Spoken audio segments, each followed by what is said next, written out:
The family man. ये कहानी है इंटेलिजेंट ऑफिसर श्रीकांत तिवारी की। Shrikant secretly national investigation agency के टास्क डिवीजन में काम करता है, TASC। जनरली हम इस तरह के एक्शन थ्रिलर शोज में मेन कैरेक्टर के बस एक्शन एडवेंचर्स को ही देखते हैं। द फैमिली मैन के पॉपुलर होने का एक बड़ा रीजन ये था कि वो उन एक्शन एडवेंचर्स के साथ में हीरो के पर्सनल स्ट्रगल्स को भी दिखाते हैं कि कैसे श्रीकांत अपनी नेशनल प्लस फैमिली ड्यूटी को बैलेंस करता है। कोची के किनारे से पकड़े गए 3 टेररिस्ट को CIFS पूछताछ के लिए टास्क के हवाले करती है। श्रीकांत भी बाकी ऑफिसर के साथ उन्हें रिसीव करने एयरपोर्ट गया था, बट लास्ट मोमेंट पर उसके बेटे के स्कूल से फोन आ गया कि उन्हें उसके पास पोटेंशियल ड्रग्स मिले हैं। अपनी बेटी को सस्पेंड होने से बचाने के लिए श्रीकांत इमरजेंसी में स्कूल चला गया। जब श्रीकांत अपने फैमिली प्रॉब्लम सॉल्व करने में बिजी था, तब वो टेररिस्ट ट्रांसपोर्टेशन के वक्त भाग गया। इससे पहले कि सन की पाशा एक एक करके सारे टेररिस्ट का इनकाउंटर कर दे, श्रीकांत लोकेशन पर पहुंचकर एक टेररिस्ट यानी मूसा को सरेंडर करने के लिए मना लेता है। दूसरी तरफ बलूचिस्तान में मीर समीर इंडिया के खिलाफ मिशन जुल्फिकार की प्लानिंग करता है। मूसा और उसके एक साथी के पकड़े जाने के बाद समीर को अब एक नए टेररिस्ट की जरूरत पड़ेगी, ऐसा कोई टेररिस्ट जो ऑलरेडी इंडिया में रह रहा है। ऑब्वियसली हम इसकी शक्ल पहले एपिसोड में नहीं दिखाएंगे। फिर इस सीक्रेट टेररिस्ट ने मुंबई के काला घोड़ा लोकेशन पर स्कूटर बॉम्ब ब्लास्ट कर दिया। इसी बॉम्बिंग की छानबीन के दौरान टास्क को पता चलता है कि शायद इसके पीछे विक्टोरिया कॉलेज के स्टूडेंट का हाथ था। अगर सस्पेक्ट को ढूंढना है तो इन्हें कॉलेज के पास लगे ड्रॉप बॉक्स पर नजर रखनी पड़ेगी। इतने बड़े खतरे से देश को बचाने श्रीकांत का मैक्सिमम टाइम नेशनल ड्यूटी निभाते हुए निकल जाता है। अब क्योंकि यह सारा काम सीक्रेटली चला था, श्रीकांत की फैमिली को लगता है कि वो इन पर बिल्कुल ध्यान नहीं देता। बेटी गलत संगत में लग गई, बीवी उसके पुराने दोस्त के साथ चैटिंग में बिजी है, और बेटा, ओ भाई बेटा तो एक नंबर का सरदर्द है। ड्रॉप बॉक्स को मॉनिटर करते वक्त टास्क को पता चला कि शायद उनका सस्पेक्ट विक्टोरिया कॉलेज का स्टूडेंट करीम है। दिन रात कम्युनल हेटेड वाली न्यूज देख देख कर करीम खुद एक व्हाइट नाइट बनना चाहता है। चुपके से करीम के रूम की तलाशी लेने पर इन्हें पता चला कि वो पक्का कुछ बड़ी प्लानिंग कर रहा है। टास्क करीम के रूम में कैमरास लगाकर उसकी प्लानिंग को मॉनिटर करने लगते हैं। ये कौन सी फैमिली प्लानिंग देख रहे हो भाई? श्रीकांत भाप लेता है कि शायद उसकी बीवी का किसी के साथ अफेयर चला है। फिर इसके फोन को ट्रैक करते हुए श्रीकांत अपनी बीवी सुचित्रा को उसके अलिजिड बॉयफ्रेंड अरविंद के साथ रंगे हाथ पकड़ लेता है। वो यहाँ पर डेट पर नहीं बल्कि इंटरव्यू देने आई थी। आउच। उसी रात करीम अपने दोस्तों के साथ मिलकर मिशन पर निकलता है, बट टास्क उनका रास्ता रोक लेती है। अथॉरिटीज को अपने सामने देखकर करीम का एक सन की दोस्त उन पर गोलियां चलाने लग गया। बस फिर क्या था, जवाबी हमले में करीम समेत उसके सारे दोस्त मारे गए। गाड़ी की तलाशी लेते वक्त टास्क को पता चला कि ओह शिट, करीम को ये बॉम्ब ब्लास्ट वगैरह नहीं प्लान कर रहा था। वो तो बस कम्युनल हेटेड का जवाब देने कुछ पार्टी के मेंबर्स को बीफ खिलाना चाहता था। हाँ, कभी कभी ये फिक्शनल शोज जरूरत से ज्यादा रियल हो जाते हैं। अच्छा, तो ये बात है क्या? एनीवेज, अब मीडिया को तो ये बता नहीं सकते कि उन्होंने एक्सीडेंटली कुछ स्टूडेंट्स का इनकाउंटर कर दिया, इसलिए मामले को रफा दफा करने टास्क करीम और उसके दोस्तों को टेररिस्ट घोषित कर देती है। इस हादसे को बुलाने श्रीकांत फुल टाइट होकर घर चला गया और सारा गुस्सा अपनी बीवी पर निकाल दिया। श्रीकांत की बेटी भी अपने मम्मी पापा को लड़ते हुए देख लेती है। कहा था ना, कभी कभी ये शो जरूरत से ज्यादा रियल होने लगता है। ओके, फैमिली ड्रामा तो चलता रहेगा, आगे से बस हम इसके एक्शन वाले पार्ट पर फोकस करेंगे। फिर हम देखते हैं कि जिस बंदे को टास्क ढूंढना चाह रही थी उसका नाम साजिद है, और ISI वालों ने जानबूझकर टास्क को चकमा देने करीम की बलि चढ़ा दी। फिर ISI ने साजिद को मिशन जुल्फिकार की डिटेल्स लेने उसे श्रीनगर भेज दिया। श्रीकांत के खराब जजमेंट की वजह से उसे सजा के तौर पर श्रीनगर ट्रांसफर किया गया, बट वो तो बस कवर था। एक्चुअल में टास्क को रॉ से खबर मिली थी कि उनका असली सस्पेक्ट श्रीनगर जाने वाला है, पर श्रीनगर जाने से पहले श्रीकांत करीम की गर्लफ्रेंड को बताता है कि उसका बॉयफ्रेंड टेररिस्ट नहीं था। चलो यार, थोड़ा दिलासा ही सही।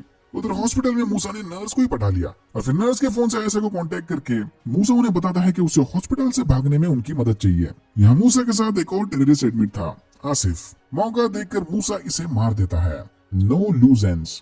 आधी स्टोरी हो गई, बट मैंने अभी तक तलपड़े या जोया का नाम नहीं लिया। दोनों ने बहुत बढ़िया एक्टिंग किया, बट उनके कैरेक्टर्स को काफी पुअरली लिखा गया है। माना कि दोनों सपोर्टिंग एक्टर्स हैं, बट फिर भी काफी टैलेंट वेस्ट कर दिया। तलपड़े श्रीकांत का पार्टनर है और जोया टीम की न्यूली ज्वाइन मेंबर। चलिए अब मेन स्टोरी को कंटिन्यू करते हैं।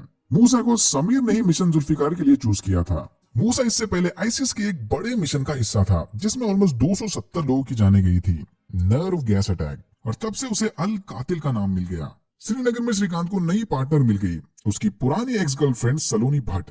श्रीनगर में चले इन्वेस्टिगेशन के दौरान श्रीकांत को पता चल गया कि मूसा ही अल कातिल है। श्रीकांत फौरन ये खबर तलपड़े और पाशा को देता है, बट अनफॉर्चुनेटली काफी देर हो गई।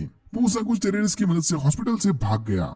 जाते जाते इन टेररिस्ट ने पाशा और जोया के पार्टनर को भी मार दिया। इस हादसे के बाद टास्क पर तगड़ी इंक्वायरी बैठती है। श्रीकांत को खबर मिलती है कि उनका लीड यानी बशारत बारामुल्ला में जाकर साजिद से मिलने वाला है। बारामुल्ला में इंडिया पाकिस्तान को लेकर काफी स्ट्रेस होने की वजह से वहां पर ये लोग सीधा आर्मी लेकर नहीं घुसना चाहते हैं। बशारत साजिद को मिलकर उसकी बात फैजान से करवाता है, एक और मोस्ट वांटेड टेररिस्ट जो मिशन जुल्फिकार का हिस्सा है। फैजान साजिद को दिलासा देता है कि उसे फिक्र करने की कोई जरूरत नहीं, इस मिशन में खुद चेट्टन उसके साथ होगा। श्रीकांत और सलोनी भी इस फोन कॉल को सुन रहे थे। चेट्टन मतलब मूसा। मूसा का नाम सुनते ही सलोनी के मना करने के बावजूद भी श्रीकांत अंडरकवर होकर साजिद को पकड़ने चला गया, लेकिन इस जल्दबाजी के चक्कर में साजिद और बशारत दोनों इनकी पकड़ से भाग जाते हैं। ये दोनों तो भाग गए, बट उधर फैजान यूएस फोर्सेस के हाथ लग गया। श्रीकांत मामले की छानबीन करने अंडरकवर होकर पाकिस्तान जाता है और फैजान को भगाने का झूठा दिलासा देके उससे मिशन जुल्फिकार की सारी डिटेल्स ले लेता है। तो मेजर समीर के टेररिस्ट दिल्ली पर नर्व गैस हमला करने वाले हैं। नर्व गैस ऑलरेडी कश्मीर तक पहुंचा दी गई, अब बस उसे दिल्ली भेजना बाकी है। ये ट्रांसपोर्टेशन वाला काम साजिद की जिम्मेदारी होगी। मूसा को अपने पुराने अटैक से नर्व गैस का एक्सपीरियंस है और साजिद को बम बनाने का। फैजान से इन्फो लेकर श्रीकांत ने उसे वापस यूएस ऑफिशियल्स के हवाले कर दिया। मामला इतना गंभीर है कि अब दोनों देशों की गवर्नमेंट को साथ मिलकर काम करना पड़ेगा। गवर्नमेंट इन्वॉल्व है, मतलब अगर कुछ भी उल्टा सीधा हुआ तो बात डायरेक्ट वॉर तक जा सकती है। पाकिस्तान गवर्नमेंट मेजर समीर को पकड़कर मिशन जुल्फिकार पर रोक लगाती है, पर समीर ने किसी तरह बशारत के थ्रू साजिद को इन्फॉर्म कर दिया था कि इनका ओरिजिनल प्लान कॉम्प्रोमाइज हो गया और अब इसे दिल्ली जाकर मूसा से मिलना होगा। तभी इनके ऊपर आर्मी हमला करती है और बशारत को मारकर सारी नर्व गैस अपने कब्जे में ले लेती है। बशारत मर गया और गैस भी कब्जे में आ गई, बट साजिद किसी तरह वहां से भागने में कामयाब हो गया।